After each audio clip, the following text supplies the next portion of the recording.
So as you said before, we will see, I think, a very grind game at this point, because both of the players, we have seen it yesterday. Ryan was able to come back with a 1-0, was losing 1-0, and then he was able to come back, as well as Zulu. Yep. So we were surprised by both of them. And so the die roll is not going to be that relevant because the deck are slow, so they don't really need to... Yeah, yesterday we had quite a few matches go into time, and if my guess has to be whether this is going to happen today, it is probably during this match. None of these are, let's say, extremely powerful or good decks that are decaying. They are grinding, trying to lock the resources away from their opponents. I think it's Zulu who will start things off just by hand gesture, but yeah. It starts with one of the best cards in his deck, which is the Red Eyes Fusion. We have seen it activated multiple times yesterday, and this card is incredibly good because it gives you direct access to one of the best cards released, which is Red Eyes Dark Dragoon. And yeah, Ryan doesn't have any response, and Zulu will be able to special summon the Dragoon from the extra. And now we are in trouble because yesterday Zoe with her Sky Striker deck put up a very good fight, and when we thought she didn't have an out, she actually found a way to summon an Utopia double, and with double or nothing she outed the Dragoon. But it is not that easy of a task, and I would say, what do you think is Ryan plan to get rid of this pesky fusion monster? This is not going to be easy for Ryan because it is one of the most powerful cards I think ever created in the game, and one of the best fusion monsters that we ever saw. So at this point, Ryan really needs to deal with a huge problem, and also Zulu doesn't seem that it's done yet. Yeah, so something interesting is that he is maining 3 copies of Triple Tactics Talent. So maybe one of those can come in handy, but outside of something like that, maybe summoning Invoked Fusion and discarding Alistair after baiting out, so that it has enough attack to beat over it, but it's not going to be a simple task. So it's one hell of a boss monster, and Zulu will try his best to protect it with the 2 back rows. So let's now see if Ryan has any pieces of his combo. And okay, Desires is definitely a good way to start things off. Yesterday he actually used 2 copies of the card. Let's see if he's gonna find a way to attack over this Dragoon. Well, I mean, we have seen it, Ryan playing Double of Desires yesterday, and he was able anyway to win a match, which was quite surprising, although you can risk losing a lot of your resources. But by maximizing the multiple of cards you play in the deck, you're actually, let's say, I don't want to say free, but... No, absolutely. Where do you think... Okay, Nadir Servant as well. But this is interesting because with the Nadir Servant activated this early, you usually want to save it for later. He's not going to access his extra deck for this turn. Exactly. And what do you think? Is going to activate the Dragoon here? That's what he did. That's what he anticipated me. Yeah, he already used it. I mean, I understand him. But another copy of the card is in Ryan hand, and as we could see though, important information revealed by Zulu, he discarded Impermanence. So maybe those set cards are other copies of Impermanence, or at least relevant trap cards. It would surprise me a lot if he went and discarded Impermanence instead of a relevant card. I would expect him to have at least one other copy of Impermanence set, because I mean, if he felt enough that one Impermanence was good, maybe he thought that he wanted to negate a card with the Dragoon. So maybe he has another copy of Impermanence. Yeah. Let's see though. The pressure at the moment is still on Ryan. He needs to find a way to actually get rid of the Dragoon. But Zulu Okay, prevents action from happening, and he's gonna activate for the first time one of his Eldritch traps. So, okay, so he activates the Conquistador, which is interesting because at this point, what could he have said? Because like I thought he could have like an impermanence, but I don't think so. yeah, yet because Antis was sent by the Nadir Servant, which allows you to destroy one of your opponent cards. Very useful both during your and your opponent's turns. Now Ryan is gonna activate and try to special summon the first of his Dogmatika monsters, since there is a monster special summon from the extra deck on the field. Yeah, this is one of the main characteristics of the Dogmatika monster that I really like, because every single time there's a monster that was special summoned from the extra deck, you can actually special summon that, and also you can activate their effect. Yeah, so Ecclesia allows you to now search for punishment or for Maximus. Yeah, Maximus is the choice. Are you surprised that he's only maining one copy of the card, although using Desires? I mean, it's kind of risky, because I think Maximus is one of the best cards that you can ask for. Especially in the mirror match, it would be very hard to, to grind the game. But I think maybe 2 copies would be needed, because as you said, if you banish the only copy you have left in the deck, you could have some trouble here. But fortunately enough, Ryan didn't banish it. Yeah, so he still has the copy, and you can see here just how good Nadir Servant is. Maximus needs a monster in the graveyard to banish, to summon it. That has to be a fusion, XYZ, and so on. And in this case, the Nadir just provides you that. So it's a 1 card at least +2, if not +3. And it's definitely a spell that is a must-have when you're playing this deck.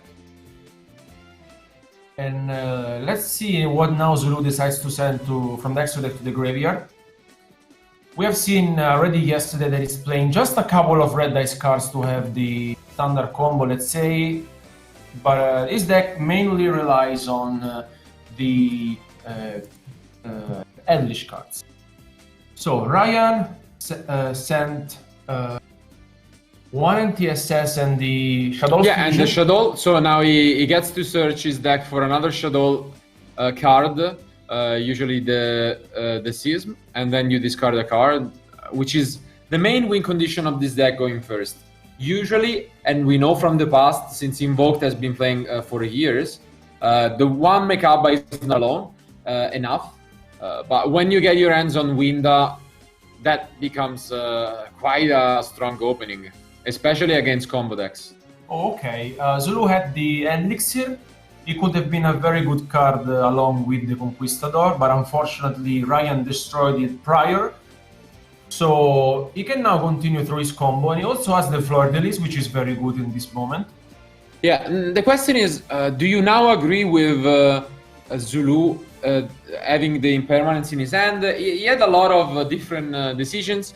For now, the Eldritch cards are putting him some work. Golden Lord is not going to be easy to deal with, but that's just to the nature of the Dogmatika cards. Exactly. He cannot access his extra deck. Otherwise, what you can try to do is banish it for an Invoked Fusion. Yeah, I mean, the game is far from over, because, Ryan has to deal with the boss monster, but also the Golden Lord, which is like... it is not going to be easy, because as you said before, it doesn't have any access to the extra deck for this turn. It's a really tough one. Yeah, as we predicted, this is isn't gonna be your combo deck mirror match game. It's quite a back and forth one, quite a grinded, and to be honest, some of my favorites game of Yu-Gi-Oh, where you really get to see decision making from the players at its finest. So looking forward to this specific match, although it just begun. Okay, so he decides to enter into the battle phase. And at this point, unfortunately, Zouloux doesn't have any response to this, because he's out of cards. And he only has the Golden Lord left. Yeah, so the Golden Lord is the last line of defense for Zouloux. starting to look like an upfield battle, but at least the invoked engine is not available yet.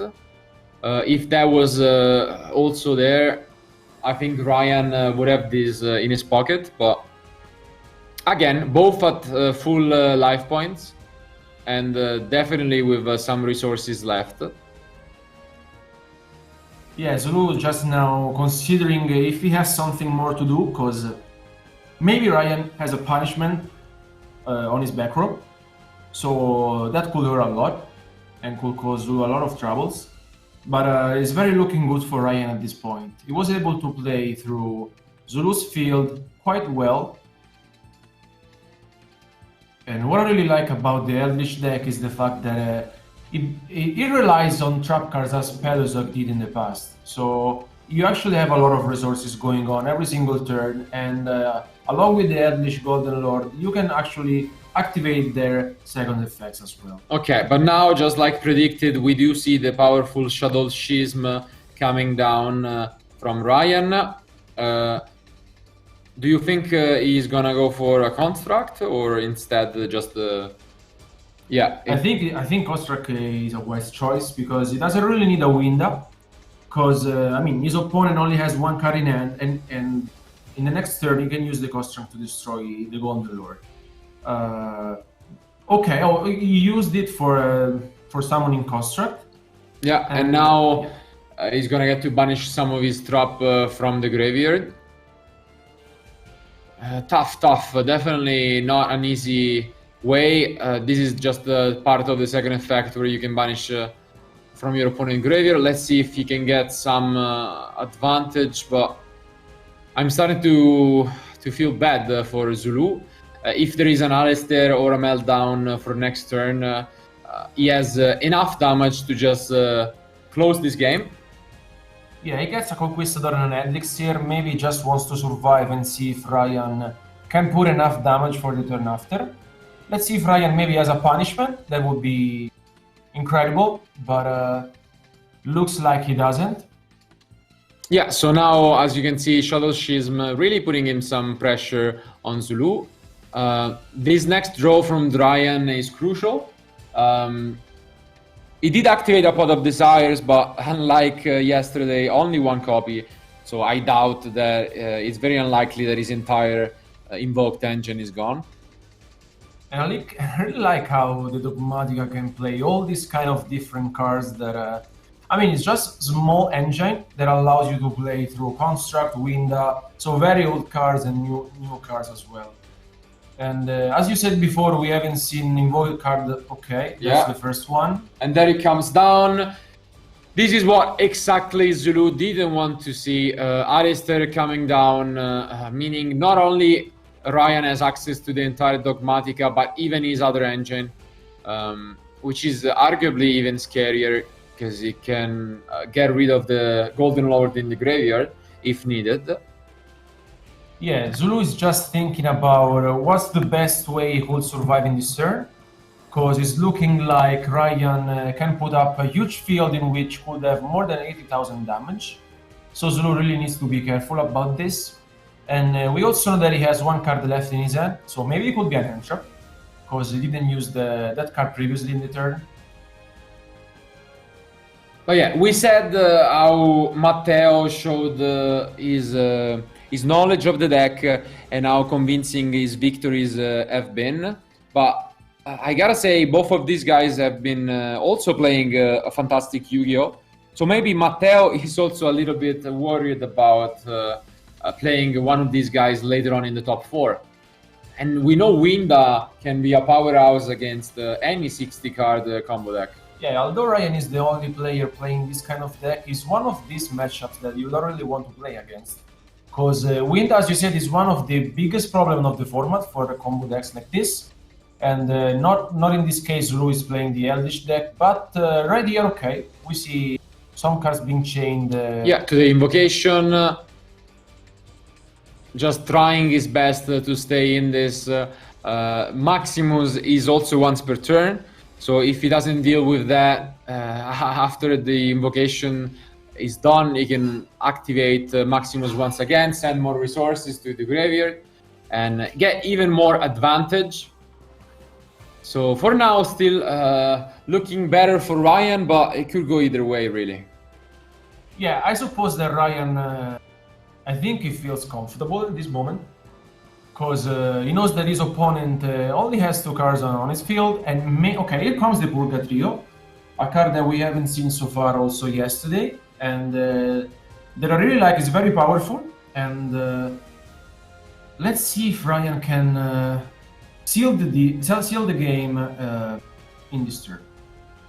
Yeah, Purgatrio, something that not every invoked player is actually surprisingly running, just because there was a new one released, which is the Augo Aides. Let's say a very difficult name to pronounce, but it's still there, and fire monsters are easily summonable. The Almirage on top of them all, it's very easy. All you need is just the Alistair itself, and it can attack all monsters your opponent control. It deals piercing damage, so similar to how Dinosaur can summon Tyranno, it is one of the best ways the deck has to just push OTK damage.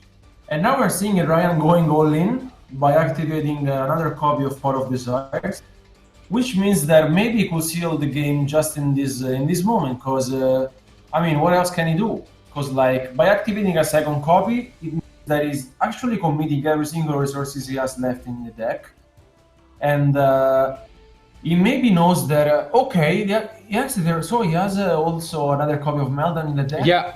Wow. So this is additional damage, as you can see on the screen. There is Purgatrio. You can discard 1, if not more, copies of Alistair to give it 1 or 2,000 additional attack points, which all matter when you're attacking defense position, because it deals piercing damage. So this could be already a game for Ryhan.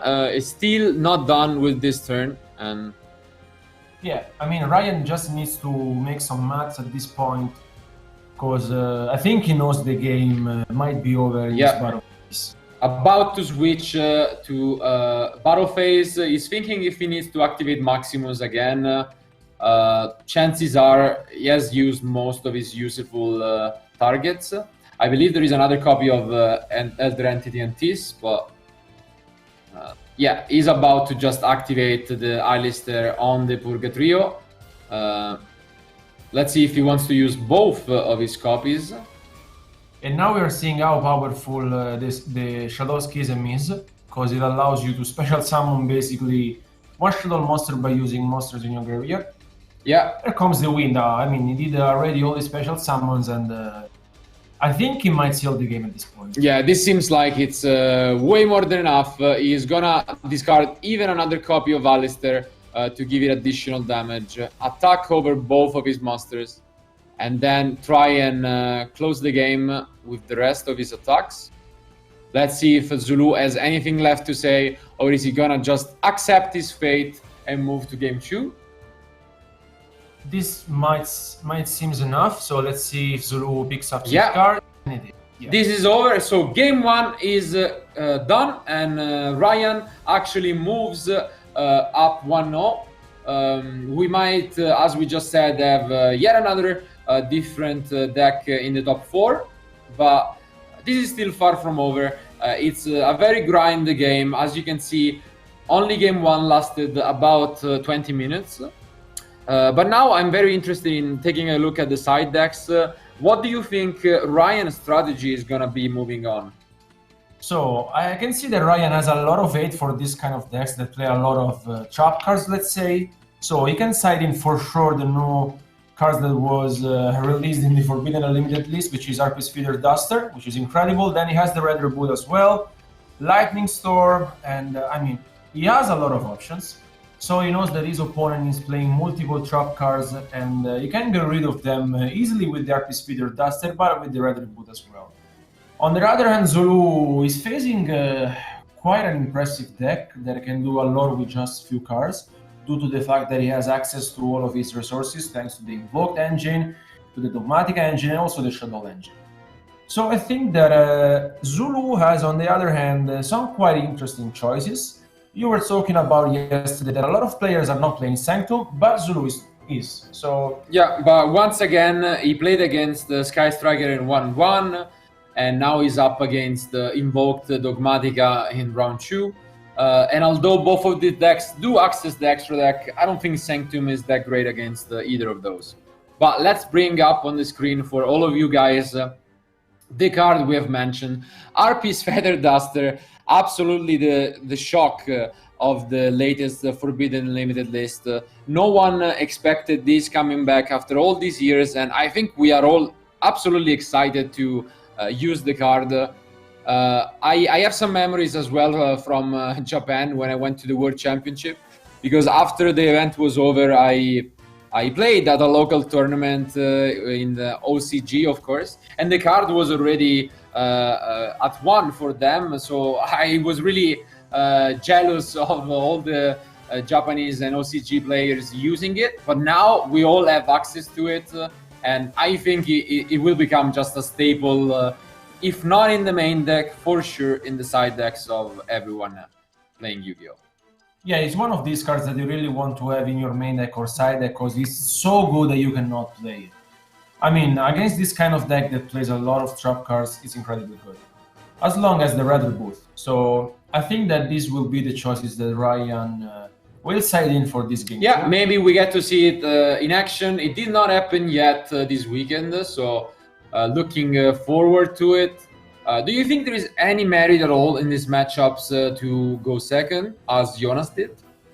Well, by looking at the matchup, I think that Zouloux will go first because he knows that his opponent deck is also a control deck, so it's not an explosive deck.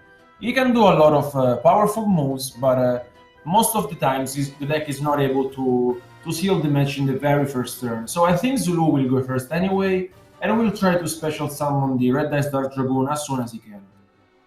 On the other hand, I think Ryan knows the chances are that Zouloux is going first, so I suppose he sided in cards to go second, and I would be surprised if he didn't. Yeah, there are definitely some mind games happening. Not so much as in the previous match, but you can never count any of these players out from going into unconventional line of plays, let's say. As we will be able to see later on in the day, some of these guys are actually using the new Neuron app from Konami. So I want to suggest all of you guys to just go check it out and download it. It's absolutely a staple if you have been playing and following the game. It allows you not only to just simulate the roll of a dice or other useful life points notes during the duel, but you can also just simulate the draw. So it can show you the top 5 cards of your deck, and it has a lot of different features. So just go and type it in your phones and download it. I absolutely can guarantee you will not regret it. And right now we see that Zouloux decided to pick second, which is very interesting because right now Ryan is free to do his standard combo. So with the other server, he sends the Titanic Club, which is very good and allows you to search for Dogmatika card in the Unfade. At the moment he has the Ecclesia, which is very good as well. And so I suppose that Zouloux didn't side in like that many cards at this point, because maybe Ryan is going to get the, at this point the Fleur de Lis, maybe. Okay, I guess the Punishment. Yeah. Okay, he's thinking about it. Didn't quite make up his mind yet. Again, Nadir's Servant, you usually want to activate that at the end of the turn. This means that Ryan does not have access to his invoked half of the deck, which is definitely good news for Zouloux. But I agree with the decision. He does have a side deck that is very well built for going second. And in game 1, he opened pretty well. He opened with the fusion, and it was still not enough. So why not change things up and try to catch your opponent off guard? Yeah, just wants to change the cards here a little bit. Okay, yes, the Ash. Yeah, so that's gonna negate the effect from the Titanic land. And yeah, but at this point I wonder why. Maybe he could have activated on another server, right? Or maybe he was afraid Ryan had another copy. Yeah, I mean, it doesn't change too much, but here we have Lightning Storm coming down. Not quite RP's Feather Duster as we have anticipated, but it is still a really powerful tool. This is a blowout. I think this is the first time we see Lightning Storm being played this weekend so far. And we finally got the chance to see it. Yeah, I mean, many players were excited about Feather Duster, as I said, but Lightning Storm released just a little while before. It's just as good in these kind of scenarios, but not only that, it can access as a Raigeki against fields like Vanities and Majesties, which we have had today from Lithium. And now Zouloux is getting some more engine cards thanks to the Cursed Headland, which allows him to search through. Let's see what he decides to pick. Okay, it's a Golden Lore. Yeah, standard things here from Zulu. Trying to capitalize as much as he can after the Lightning Storm allowed him to go through his deck, I would say, pretty safely. Yeah, and Ryan's strategies was completely shut down by Zulu Lightning Storm, which was very impressive. And Ryan can only see at this point what his opponent has. So this is going to be a very tough one, because there are about 13 minutes left on the clock, which means that if we're going to see a game 3, it will be pretty much closer to the end of the round. Okay, so now we get to use the other effect of the Golden Lord. Do you think that was necessary, or like more of a win more effect? Maybe just wants to put some pressure on his opponent, because at this point he's able to special summon the Golden Lord and search a spell or trap card directly from the deck. It's a pretty good play, I would say. Yeah. You rarely get punished. We saw one of our contestants using Diddy Crow, but I mean, outside of that, you shouldn't get too punished by this move. Yeah, I think it's the only card he would have been scared of at this point. But yeah, he sends the Conquistador, so that in the end phase he has access to this deck to search another trap card. And now in the battle phase he can deal some damage with the Golden Lore, and okay, he also has the Wyvern, which is very good, because if he really wants to, he can make the Striker Dragon if he needs to. But okay, yeah, but we knew that he is not actually using the field spell compared to other players, so usually you don't want to see the Wyvern, you want to send it with the Red Ice in sight. No matter what, he has to take whatever he is given by his deck, and I'm sure he will do his best with whatever he has.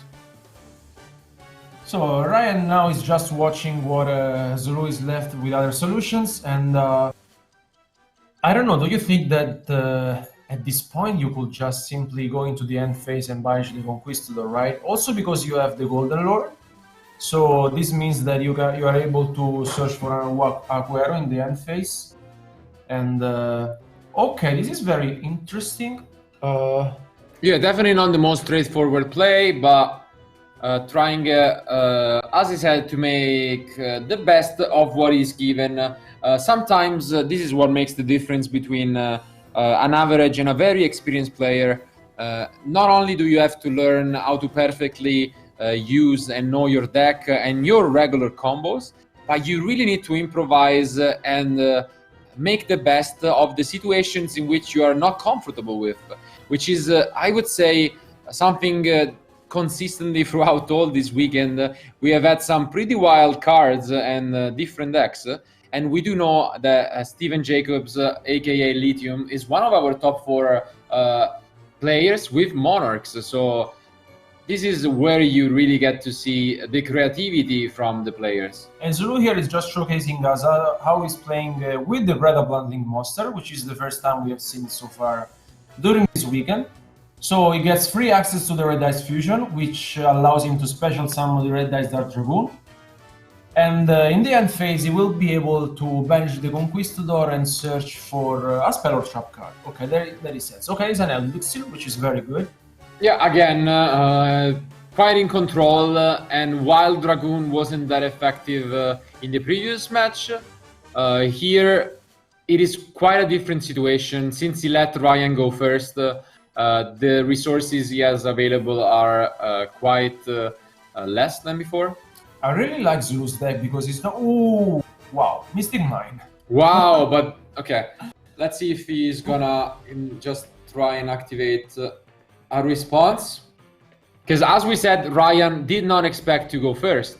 And he sided for going second. And this is something that can happen when you have cards like Mystic Mine or RP Fighter Duster in your deck. They are not supposed to be there.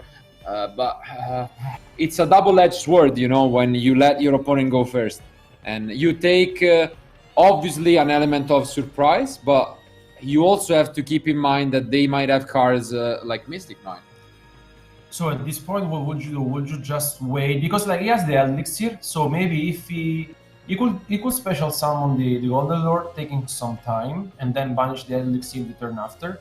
Yeah, it's He could get some time, maybe, but I don't know. Maybe Ryhan just wants to force Zouloux to activate the Red Dice Dark Dragoon, so that he's free to do whatever he wants. It's not that easy, because in my opinion, he could just wait. It's tough because if you wait, then we saw that Ryhan is playing the Purgatrio, and that can really punish you if he can get his hand on a copy of the Alistair card, especially when Zouloux is only have 5,200 life points. Purgatrio really can push that in a blink of an eye. So okay, so he negates the Mystic Mine, and Ryhan goes once again with Pot of Desires, trying to hope to see some good cards out of his deck. Dream case scenario here. Mystic Mine essentially 1-for-1s with the card in hand from Zouloux. And now he gets a +1. Hopefully, as I said, finding one of his Alistairs or Meltdowns. Yeah, I think the Invoked Engine at this point is what it really needs. But the dream would be, like, for example, having one Dogmatika monster along with an Invoked card. But it's Nadir Servant once more. Not exactly what he was looking for, but definitely a powerful card. The Elder Entity is sent to the graveyard and might force the back row. I think Ryhan here has a chance to come back into this tough game. Let's see what he decides to destroy. I think maybe we'll force the back row. Okay, Zouloux activates his Elixir, so he will be able to get another Golden Lord on the field. Yeah, makes a lot of sense. Just trying to stay in this as strong as he can. But just like in the last game, the pressure is on Ryhan. He is the one that needs to find an out for the Dragoon. Last game, he showed us, just like with his Dogmatika cards, he was able to do that. But the triple tactics is there. Wow, this is absolutely incredible. A triple tactics card we haven't really seen this weekend that much, but the only times it came down, I think it won the game instantly. And this changes everything basically, because yeah, I mean, Ryhan is free to search for Dogmatika monster, so he could get, for example, a Fleur-de-Lis. And after that, it's just a matter of maths at this point, because Zouloux is left with 5,200 life points left. And now you can activate the Red Dice Dark Dragoon effect to get rid of the two monsters. And I think that might just be enough. Is it gonna be a fist bump from him? It is. Wow. So Ryhan, just due to this card, which we are gonna show you guys in a few moments, triple tactic talent takes the game and the match for Ryhan, who is gonna move on with an undefeated record against Zouloux. And he's gonna find Matteo Bertolezzi waiting for him in the other top 4 match. Incredible show from both of these guys, but unfortunately Zouloux loses in top 8. Let's go back to us for a quick post-match analysis.